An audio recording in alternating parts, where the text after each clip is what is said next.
పంచాయతీ ఎన్నికల్లో వికలాంగులకు రిజర్వేషన్ కల్పించిన తర్వాతనే తెలంగాణ రాష్ట్ర ప్రభుత్వం రాష్ట్రంలో స్థానిక సంస్థల ఎన్నికలు నిర్వహించాలని భారత వికలాంగుల హక్కుల పరిరక్షణ సమితి రాష్ట్ర అధ్యక్షులు గిద్దె రాజేష్ డిమాండ్ చేశారు. ఆదివారం సూర్యాపేట జిల్లా గరిడేపల్లి మండల కేంద్రంలో సంఘం జిల్లా ప్రధాన కార్యదర్శి గుర్రం నరేష్ రెడ్డి అధ్యక్షతన నిర్వహించిన గరిడేపల్లి మండలం ముఖ్య కార్యకర్తల సమావేశానికి ముఖ్య అతిథిగా హాజరైన భారత వికలాంగుల హక్కుల పరిరక్షణ సమితి రాష్ట్ర అధ్యక్షులు గిద్దె రాజేష్ కార్యక్రమాన్ని ఉద్దేశించి మాట్లాడారు. తెలంగాణ రాష్ట్ర ముఖ్యమంత్రి రేవంత్ రెడ్డి తెలంగాణ రాష్ట్ర అసెంబ్లీ ఎన్నికల సమయంలో నాడు పీసీసీ అధ్యక్షుని హోదాలో తమ కాంగ్రెస్ పార్టీ తెలంగాణ రాష్ట్రంలో అధికారంలోకి వస్తే అదే నెల నుండి వికలాంగుల పెన్షన్ 6,000కు, వృద్ధులు, వితంతువులు, గీత కార్మికుల, బీడీ కార్మికుల పెన్షన్లు 4,000కు పెంచుతామని అనేక బహిరంగ సభల్లో అనేక వేదికల మీద చెప్పి పెన్షన్దారుల ఓట్లను కొల్లగొట్టి 16 నెలల నుండి ముఖ్యమంత్రిగా చలామణి అవుతూ నేటికి ఎన్నికల సమయంలో పెన్షన్దారులకు ఇచ్చిన హామీ మేరకు పెన్షన్లు పెంచేందుకు కృషి చేయకుండా సంఘం జిల్లా ప్రధాన కార్యదర్శి గుర్రం నరేష్ రెడ్డి అధ్యక్షతన జరిగిన ఈ సమావేశంలో సంఘం రాష్ట్ర ఉపాధ్యక్షులు కొల్లూరు ఈదయ్య బాబు, సంఘం గరిడేపల్లి మండల మహిళా అధ్యక్షురాలు నాగమణి, జిల్లా మాజీ అధ్యక్షుడు గుర్రా గోపి యాదవ్, చారి లక్ష్మణరావు తదితరులు పాల్గొన్నారు. ప్రొడక్షన్ సమితి రాష్ట్ర కమిటీ పక్షాన మేము విజ్ఞప్తి చేస్తున్నాం.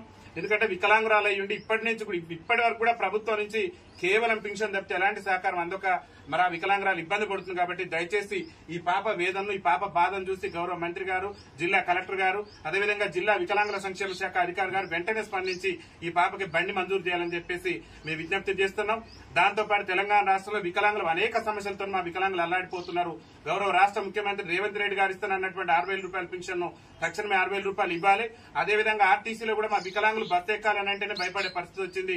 ఇలా ఆర్టీసీలో ఉచిత ఏదైతే ఫ్రీ బస్ పెట్టిన దగ్గర నుంచి కూడా మా వికలాంగుల సీట్లలో వికలాంగులు కూర్చొనియకుండా, వికలాంగుల సీట్లు వికలాంగులకు ఇవ్వకుండా మమ్మల్ని ఇబ్బందులు గురి చేస్తున్నారు. కాబట్టి గౌరవ ముఖ్యమంత్రి గారు, తెలంగాణ రాష్ట్ర రవాణా శాఖ మంత్రి అయినటువంటి రేవంత్ రెడ్డి గారు ముఖ్యమంత్రిగా బాధ్యత తీసుకోవాలి.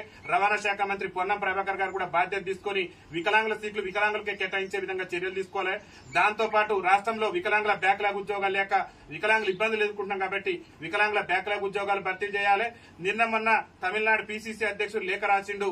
తెలంగాణ పంచాయతీ మున్సిపల్ ఎన్నికల్లో ఖచ్చితంగా మన కాంగ్రెస్ పార్టీ వికలాంగులు రిజర్వేషన్ ఇవ్వాలని చెప్పేసి మరి తమిళనాడు పీసీసీ అధ్యక్షుడే రాష్ట్ర ముఖ్యమంత్రి రేవంత్ రెడ్డి గారికి లేఖ రాశారు. కాబట్టి ఆ లేఖ మీద రాష్ట్ర ముఖ్యమంత్రి గారు, రాష్ట్ర పంచాయతీరాజ్ శాఖ మంత్రి గారు వెంటనే స్పందించి రాబోయేటటువంటి పంచాయతీ ఎన్నికల్లో వికలాంగులకు రాజకీయ రిజర్వేషన్ కల్పించే విధంగా చర్యలు తీసుకోవాలని చెప్పేసి మేము భారత వికలాంగుల హక్కుల పరిరక్షణ సమితి రాష్ట్ర కమిటీ పక్షాన్ని విజ్ఞప్తి చేస్తున్నాం. మా సమస్యలు కనుక పరిష్కరించకుంటే రాష్ట్ర ప్రభుత్వం మీద పెద్ద ఎత్తున మా వికలాంగుల ఉద్యమానికి సిద్దమవుతామని చెప్పేసి ఈ సందర్భంగా తెలియజేస్తున్నాం.